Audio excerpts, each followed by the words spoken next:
Right, welcome back to another video for the Clark and Addison Gaming Company. This is going to be a wrap-up video for our recently released 1995 World Series playlist. So we finished this series. A little spoiler, so if you haven't watched and you want to find out later, I'm just letting you know I'm going to give the final. Um, so you can stop it right here if you don't want to hear and you just want to watch the games. But the Braves win in 5 games, so in real life they won in 6 games. It went back to Atlanta for a 6 game. But this game here um, was a final in extra innings. It was a final in extra innings for our replay as well. Went 14 innings, but the Braves won and prevailed. Um, so the Braves win 4 games to 1 over the Cleveland Indians, and it really was a matter of good pitching beats good hitting. And let's just start walking through some of the statistics here. So I'm using something called Green Fox, and you can see Green Fox here. So it's an electronic baseball scorebook basically, and it's an Excel spreadsheet that functions like a scorebook. And you can go to the Facebook page, but this is what it looks like as a scorebook. You can see here. So both teams are here. It's got some really interesting um, things that you can do. So when you click on this, it brings up this, so I guess a play picker kind of thing where you just lay out the play and do runners advance, and there's lots of different things you can do, pitch counts and stuff like that here. So there's lots of different things of where do you hit the ball. You can toggle the end of an inning, and then it automatically calculates your totals here. You can see this was the last game, 3-2, and the home run here by Rafael Belliard, of all people. Rafi Belliard wins the entire series for the Braves, and you can see over here that it does accumulate your stats. So it's got all the stat accumulations for the Braves and for the pitchers for the both teams and for the Indians down here. And you can see both teams, all their totals here. So it does a great job, and then you can save your league results. There's multiple different ways that you can do this. You can set up a historical league, or I set up a custom league with just 2 teams, but you can set up a league with, 4 teams or 8 teams or 12 teams or whatever you want to do. You can also set up a historical league. You can see this is my league just with 2 teams in it, and um, you got your schedule. So you can import schedules from actual retro sheet data, or you can I had to just type in my own schedules since it was the World Series schedules. And you can also import your own lineups or rosters, I guess, into the score sheet. So um, you can do your own lineup. So if you have some sort of like a draft league or something like that where you have real players, but they're not necessarily going to be playing for the same team that they played for historically, you can put those in individually, or you can import an entire lineup through and import entire rosters through a historical team roster. Again, that comes through retro sheet data. That is as easy as like if you use Pocket Pennant Run, where you click and you just sort of import the team. It's pretty much that easy, and it imports it in here. And then you can go through and you can create your own default lineups for different situations. And whenever, let's say, you're facing a left-handed pitcher, it'll bring in and fill in that lineup for you. Or if you're facing a righty, etc. So it's got a lot of really cool features. It's got the bench players here. And when you're in the score sheet, if you, let's say, click here, then it brings up all of your bench players, and then you can just choose your bench player. And it's got a little help here. This tells you what everything is. So if you click on the left side, you change the hitter. The right side is a pinch runner. The top one is a pitcher, so that if you click on the top one there, it brings up your bullpen. So all of your players who are the bullpen, and then you just basically choose one and it fills it in for you. It actually puts the pitchers up here, and it keeps a running list of all your pitchers. And it keeps all of your batters over here, and it just keeps track of everything, and then attributes. Sorry, it attributes all of those different at bats and things like that to the right players, right? So he came in. Dwight Smith did in like the eighth or ninth inning or something like that, and he got two at bats and no hits or anything. So it takes care of all of the heavy lifting for you. And the really cool part is it works right here in Excel, and you can literally keep a historical league in one file. Which makes it super portable if you want to keep that file in the cloud. You don't have to download an entire program. You download the Google Sheet, or not a Google Sheet, but an Excel file. I don't know if I have that file anymore, but it really just, if you want to do a historical season, it's any league or any players in baseball history. So you just download these two files. You download the retro rosters, which has all the rosters for the history of baseball, and then you download the actual Green Fox score sheet. Basically, an application. It's a macro-enabled application. So you can only use this with Excel. You can't use this with Google Sheets at the moment. So you have to have Excel on your computer, which most people do have a copy of Excel that they can use. And just a really powerful program. It's grown a lot in the year and a half since Mike Ignatowski is the designer, the creator of this, and he came up with it. And has really, there's a dice feature where you can um, load dice in here, and then you like custom dice. So you have like 3 sections of custom dice. Basically, you just put uh, what dice you want in here. You can change the colors. You can see there's a color table here that you can use for different types. You can use different sided die, and just a lot of really thoughtful sort of things. There's custom die symbol configuration.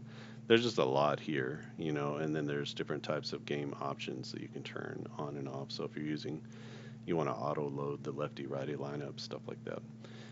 And then there's a lot of configurables. So if you want to use, like, let's say for on base baseball, you use batting, defense, and speed. If you wanted to add those in here, you could add those for the batters.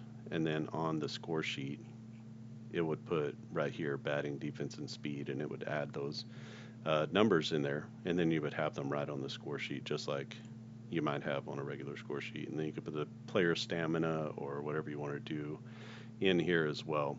And you can do custom ordering of the box scores and just lots of different customizations that you can do in here. Mike's done a really nice job. He's got really extensive help all throughout. And also there's a Facebook group that you can join. And don't know if I have that, but um, if you go to your groups, and got lots of groups here. So Green Fox is this one. It looks like the Green Fox. And this is it. So uh, Green Fox spreadsheet slash Green Fox spreadsheet, and just a real active group. Mike's got lots of different videos and different types of people asking questions and things like that. An extensive file section that people are adding to. This is where you would get all of your retro data and things like that. So really cool. Just 500 members already, and just really impressed with the work that Mike has done on that. And what I did was I rolled the games by hand. I kept all the scores on actual paper score sheets, and then I opened the Green Fox score sheet up. I set up my league, and then I opened it up, and then I just quote unquote played the game. So just going through my paper score sheet and adding those plays into this score sheet. So the more detailed you are on that score sheet on paper, the better. But you obviously could just roll actual dice and then input here like you would with Digital Diamond or something like that. You can also roll you can use these dice here that are virtual dice, and it'll keep it, wherever you want to put it on the page, just like you might use a dice roller app or what's it called? Is it called Dice Roller? Something roller. I can't remember, but it's a little, a Windows-based dice app that you can do over here. And so you could roll dice and then keep this play, have the cards in front of you, or in my case, you could put, if you had the roster sheet sets, you could just input the numbers for defense, speed, and batting batting runs. So lots of really cool stuff going on here. You can do as much by hand or whatever that you want to. And we have the rosters, the league lineup, the subs, and then over here is what we're going to look at. We're going to look at the all the statistics. So these over here, when you set up a league, that's what you're going to get. You're going to get all these. And so G means game, P means player, B is batting, and S is stats. So the game, player, batting stats. So player batting stats by game. And so you have that listed here. You can see the scheduled date of the game. I have my game ID here. So the 95 World Series Game 1. And this is Sandy Alomar's performance in Game 1. And this is his performance in Game 2, Game 3, Game 4, Game 5. And so Alomar got into every game. He didn't start every game, but he did get in. I think he started these last 3 games here. So you can look at the player's performance each time. You can see, their strikeouts throughout, their errors, when they grounded into double plays. Belliard grounded into 2 double plays, which didn't happen a whole lot, but you can see Belliard had 2 home runs in the series. He tied almost tied Albert Bell. Albert Bell had 3, and 3 just, he just went off. Bell did. I'll show you in just a minute some of their cumulative stats. So you go through here, and these are the G stands for game stats, the C stands for cumulative stats, and then obviously P is for player stats and T for team stats. So let's look at the batting stats first for each team, and these are the cumulative stats in the batting area. So you can see the Braves on top and the Indians on the bottom.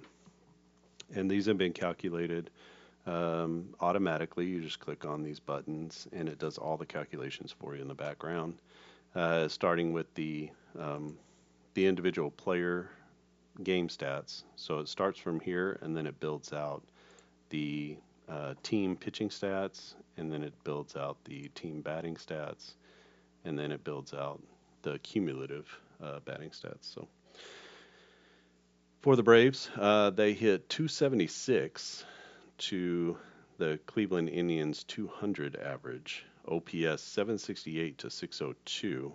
Now when we look at the actuals, this part right here is the actual series. This is their regular season stats. I'm just on Baseball Reference for the 95 World Series. So their average was 244 in the World Series. Their OPS was 755. This is the Braves. And they hit 276, a little bit higher in the World Series, and 768, just a little bit. Everything was up just a little bit as far as the offense is concerned. And again, take into account that this is in 5 games and not 6 games. So the last game of the series was like a 1-0. What was it? 1-0. A 1-0 win for the Braves. So there's a lot of no offense going on there. So had we had to play one more game and it wound up 1-0 or 2-0 or something like that, maybe we would have gotten down to what the actual, a little closer to the actual stats. But we scored a few more runs. The Braves scored 23 runs in the actual series. They scored 29 here. The Indians scored 19 in the actual series. They scored 24 here. So a little bit up over the run totals in just 5 games. And we had a couple of, what was it? We had a couple of really big games. Where do you find that? So here These are our run totals here. So the first game one was 3-2. Um, Game two was 5-7. Game three was 9-7. Game four was 8-7, and then the final game was 3-2. So we had a couple of games here that were a little bit higher scoring than what we got in um, the actual series. Um, Errors were up just a little bit, but not much. Maybe 15% over what was normal. There were a lot of errors. Both teams had actually 6 errors apiece in the actual series, and the Braves right on that, but a few more errors than normal for the Indians. But they had the likes of Manny Ramirez, and Albert Bell in the outfield, and they just couldn't not make errors. Uh, 10 home runs between the two teams, 27 walks, and 78 strikeouts. That's a little bit up over both teams. If we go and look at their strikeouts, so strikeouts are here 37 and 34, and we were at 34 for the Braves and 45. So a little touch up for the Indians, and we'll look at the pitching stats and we'll be able to see those things. For the hits were a little bit ahead on the Braves from what it was in actual. Again, taking into account we only played 5 games, the actual series played 6. So as we look at the pitching stats, so these are the cumulative or team pitching stats for the entire series. This is not game by game, but for the entire series. So the Braves with a 3.60 ERA and a 1 WHIP, 5.14 for the Indians, and a 1.43 WHIP. Now this is quite a bit higher than what we saw in the actual. Actual for the Braves was 2.67 with a 1.11 WHIP and 3.57 with a 1.35 WHIP for the Indians. So you can see a little bit higher. The Braves touched up the Indians a couple of times in ways that I wasn't expecting. Most notably, Rafael Belliard touching them up in ways that I wasn't expecting. So a little bit more offense for the Braves than in the actual. 8 Ks per 9, 6 Ks per 9 for the Indians, and both teams pretty good in the walk department. Um, Quality starts, there are 3 quality starts for the Braves, 2 for the Indians. I know that Maddox had 2, Hershiser had 1, and I can't remember who the other, maybe Charles Nagy had 1, and I want to say it was Glavine, and then Maddox had 2 quality starts. We can check that out in just a minute. So those are your cumulatives, 20 earned runs. So earned runs 48. I don't know if we have those stats here. What do we have? So 20 for the Indians and 16 for the Braves. So that's a little bit above. Again, we outpaced in terms of scoring in these games. Although the innings pitched were very close. So instead of 54-53, we have 50-49, and that's because Game 5 was an absolute classic. 14 innings, and Rafael Belliard wins it in the 14th inning. So they actually played almost 2 full games in there. So the actual innings pitched is pretty close. So the number of innings played was almost the same, just not the number of games. So it's actually pretty equivalent. There's just a little bit, a few more innings pitched, 3 or 4, 3.5 innings difference between the actual and what I played. So cumulative. So this is game level. This is cumulative player batting stats, and we can go through and sort these by just each team if we want to. So you can see just the Atlanta players, and then you can sort them by, their at bats. All of these are filters that you can filter through. So you can see that Marquise Grissom had a pretty terrible series. Not great. He was good in the outfield, which is what you expect. But he's a minus 14 batting runs, so he's as low as you can get as far as batting runs are concerned. So I wasn't expecting a lot of offense out of him. Now Chipper, on the other hand, his first World Series, he's a rookie this year. So in 26 plate appearances, hit 440, a 1,000 plus OPS. Klesko, pretty disappointing. He had a couple of home runs in the actual series, but nothing here. Freddie McGriff, decent enough. Dave Justice had a good series.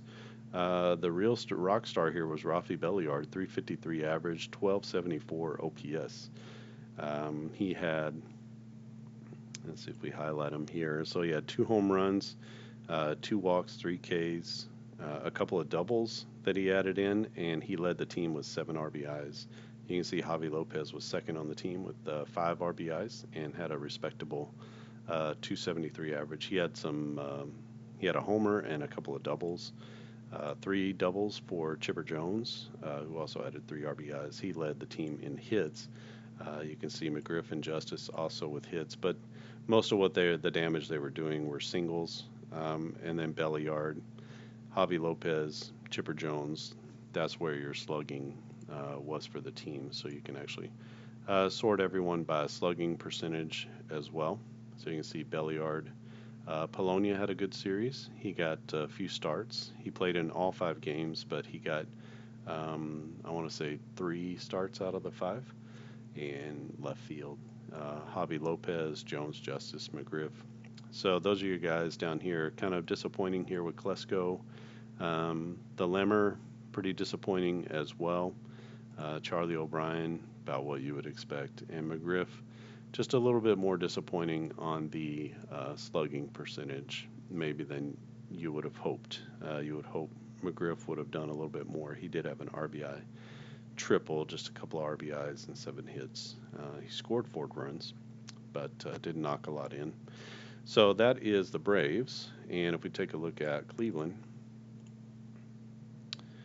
then you can see here by at-bats, Carlos Baerga, Murray, Lofton, Vizquel. Those are the guys getting your most at-bats. So Carlos Baerga, really disappointing series, 087.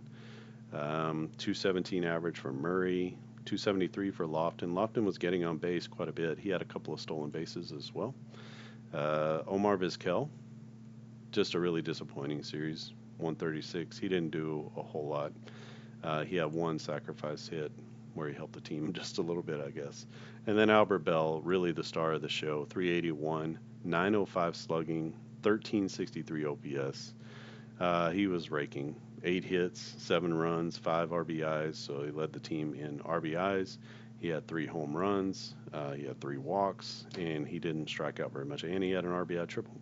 So he basically did everything for the team. And if there was scoring to be done, it was him or Manram. Ramirez here, 353 average, 947 OPS. He also had some walks. Didn't hit a lot of for a lot of power, but he did have a lot of hits here. So those are really your guys that were playing well. Herbert Perry he played in he had 1 start, and he came in and hit a home run in his first at bat. So he had a double and a home run, and so his OPS through the roof. His slugging was huge, but he only had 6 plate appearances. So take from that what you may.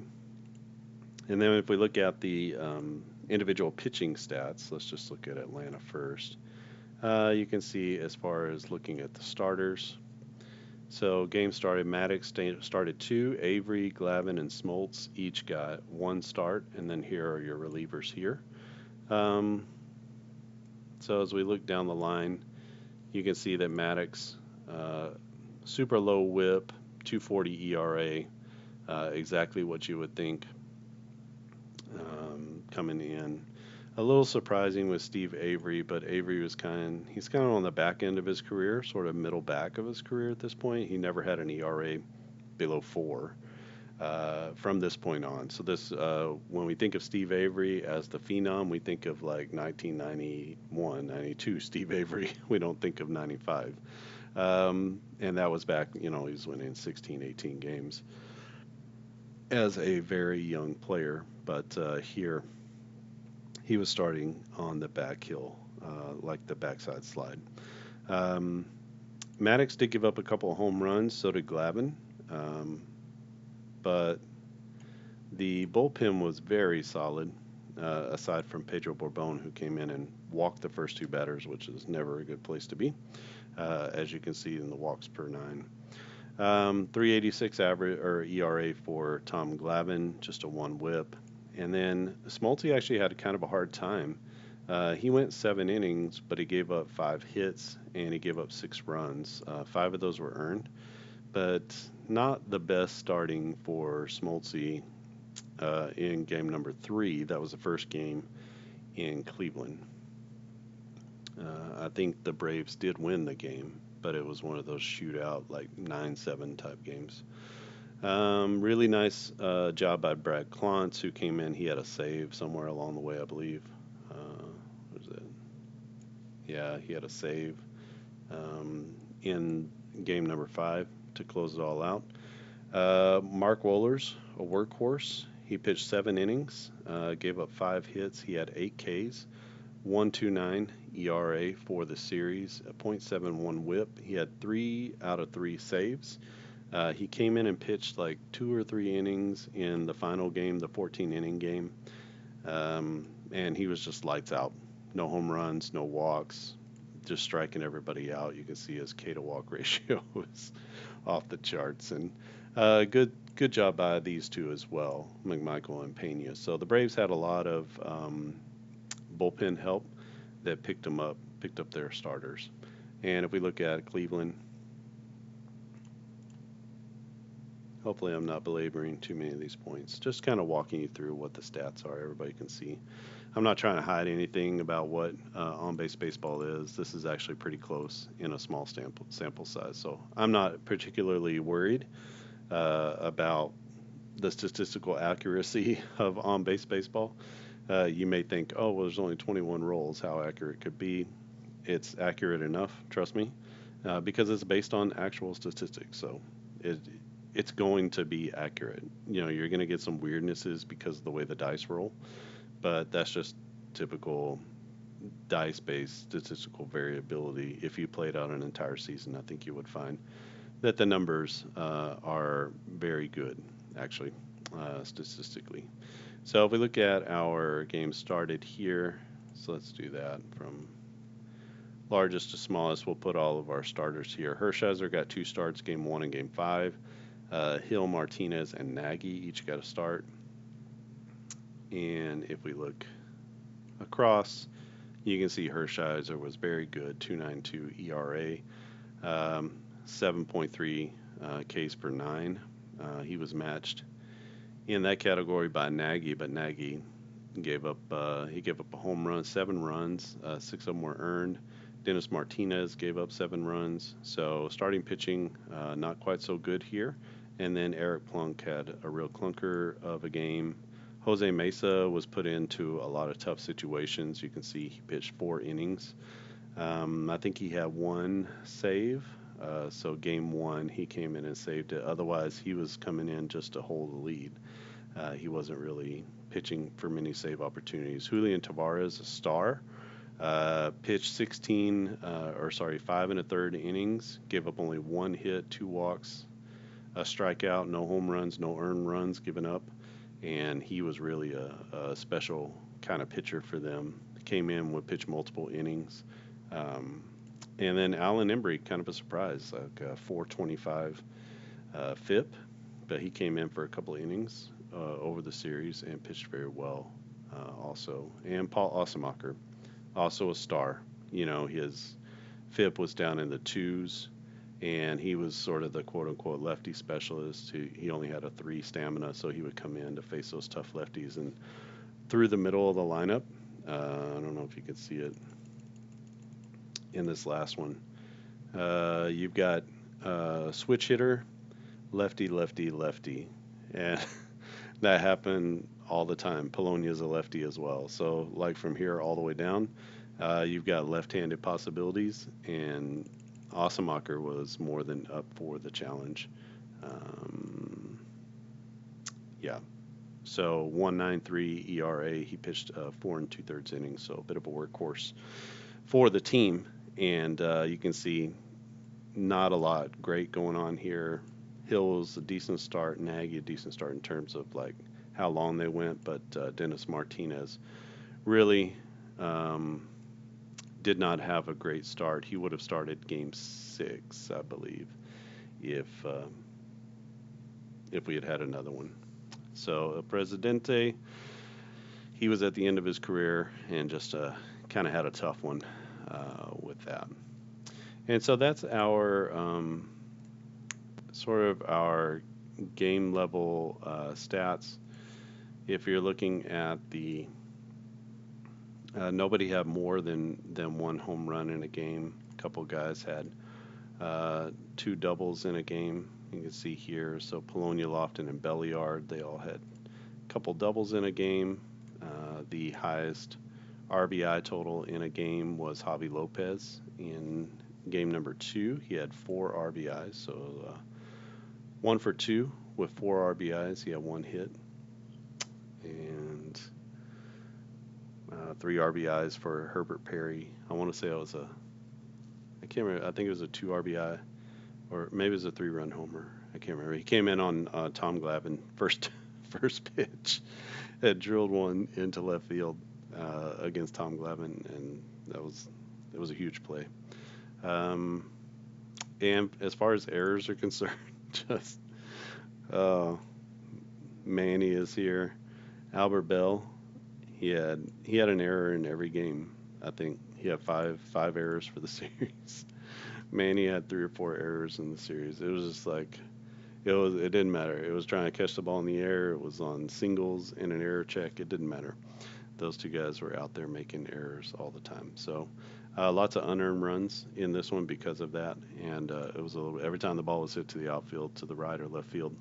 Um, for the Indians, it was like, I don't know if anybody's gonna make the play out there or not. But also, I actually made a couple of good plays too. So Manny, running back on them, making some plays. So it was a little bit like watching Manny play. You never quite knew what you were gonna get, but he scalded the ball, just hit the mess out of the ball, and really just a great player. So you can see here overall the OPS for both teams, 687, 291 on base percentage, 396 slugging, 240 average. So between the two teams. So this is what this does is it breaks out each game and it gives you the team batting stats for each of the games. So you can see, how each team did for each game, and then the pitching stats as well for each team. So 245, what is it? 436 average overall for both teams combined, 121 WHIP, 7 Ks per nine, less than a home run per 9 innings. So both teams keeping the ball in the park, and 2.5 walks per game. So that's a good rundown of both the Green Fox score sheet and the 1995 World Series. It was a lot of fun, and again, it was just a ton of fun to play. Obviously, my team won, so maybe it was a lot better because my team won. It came out that it was very close. Um, to actual again. Atlanta wins 4 games to 2 in 6 games. In my replay, it was 4 games to 1 in 5 games. You can see here that Cleveland never really had a shot in the series. This is the win probability for the entire series across game 1 to game 6. And then each of these represents one game, right? So, most of them were pretty close, the games were, but as it were, it never really got very close in terms of whether the series was going to be, this way or that. It wasn't exactly a 50-50 type of series. So World Series MVP was Tom Glavine. I think for me, in my replay, it would have to be Rafi Belliard. Just did a tremendous job. He had some errors, but let's see, player batting stats. He had some errors, but definitely was king of the hill in terms of coming up with OPS. Albert Bell, if they had won, definitely would have been, but Belliard matches him right there. 2 home runs, 2 doubles, 7 RBIs. So he had the most RBIs of anybody in the series. Second most number of hits, tied for the second most hits. 381 or 353 average, 450 on base, 1274 OPS. So Rafael Belliard, the unlikeliest World Series hero, but so was Bill Mazeroski. So were so many, right? You get that shot and you never know what's going to happen. And I think Mark Lemke did that one year for the Braves as well. And it was like, where is this guy coming from, or what's happening there? And so, you just never know. You never know what's going to happen. So if you have any questions or comments, you can leave them down in the comments section below. If you have any questions or comments about the Green Fox score sheet, be happy to answer those. I had a chance to talk to Mike early on before he kind of moved over into the league stuff. I was trying to sort of copy and paste and do all these things that he's automating now. I was trying to do them myself. And so thankfully, all you have to do is click a button now and just kind of move everything over. And it does all the calculations for me, which is super nice. And again, you can do a historical league here. You can do an entire league. You can do only a single team, however you want to do that. It will pull in all the schedules and the rosters, and the stats will be automatically calculated with the touch of a button. So super easy to use. Terrific job from Mike on building this out for tabletop gamers. And it allows you to take something you already have. You don't have to download, some special program or do a ton of updating and things like that. So he's making it so that it's easy when he does make version updates for you to be able to bring over everything that you've done before into a new version update. He's got a ton of videos that he puts out on the Green Fox YouTube channel. So you can look it up, Green Fox score sheet, Green Fox all one word. And you should be able to find it pretty easily. It's pretty uniquely named. And then you can go through and you can see how he builds out each of the different pieces. And maybe I can do a video too of showing, like, how would you set up, let's say, a World Series, or how would you set up maybe a 4-team league or an 8-team league or something like that. Mike does that in, I think it's a series of 4 or 5 videos, and just walks you seriously, just step by step. You hit here, you do this, you input here, this is what this means. I'm going to walk you through all the pop-ups that happen. And so it just does a terrific job. And you should certainly check it out and see if this is something that could replace Ball Stat for you and Ball Score. Certainly a lot easier to work with than those are. And it gives you most of those capabilities that you would have with Ball Stat. Ball Roller, that was the little application I was thinking of. But you can incorporate things like that even with this score sheet, because it's just an application on your machine. And really impressed by it. So if you have any questions or comments about that, I'm happy to answer them and to talk to you about them. If you haven't joined the Clark and Addison Facebook group, you can go to Facebook groups, look up the Clark and Addison Gaming Company, and answer a few questions. It's a private group. So just answer a few questions and I will let you in. And what I do there is usually that's the first place that you're going to get videos that I record. It's the first place that I'm going to go to ask questions about things pertaining to certain games. Sometimes those questions go out to the larger audience, and sometimes it's just enough to ask the group of 60 or 70 or whatever we have right now users on the Facebook group. I know a lot of those people are just kind of lurking, but we do have a pretty active group. There's Max's Cards and Dice. He is doing an up-tempo series of the 74-75 ABA Nets. So he's replaying their season. He's on a game 8 or 10.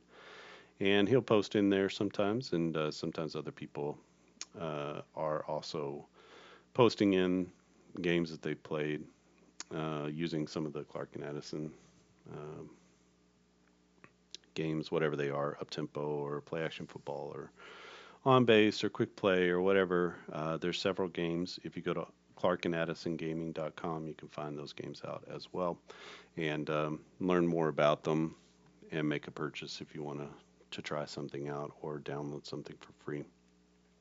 So there's lots of different avenues and ways that you can go. If you haven't clicked subscribe and you want to subscribe to this channel, just click on subscribe, and it will you'll get notifications if I go live, or you'll get notifications for when new videos are posted. However you get those, either in your inbox or just right there in the YouTube app or on the YouTube website. I think that's it. So this is going to wrap up my 1995 World Series replay. Got right around and pretty close to what actually happened in real life. A small sample size. You can see there's only 20 or so at bats for everybody, but still really cool to see it come to life using on-base baseball. That's always one of the funnest parts of doing the hobby is getting to see these guys. I watched this World Series. This is one of the ones that, you know, I watched the heartbreak of 96. I watched the heartbreak of 91 and, you know, and 92 and 93. And, you know, you see those things and then you finally see the winning one. You make it through all those crappy years in the 2000 teens and then you get to 2021 and there's another World Series. And so reliving those high points is always a lot of fun, and I'll just have to look and see what I can do next. Doing the World Series replays is a lot of fun because it's all players that you know, and they're often just a lot of drama, a lot of really good teams, a lot of really good players, and they're fun to relive over the years. All right, I think that's it from here. Thanks for watching, and I'll see you again next time.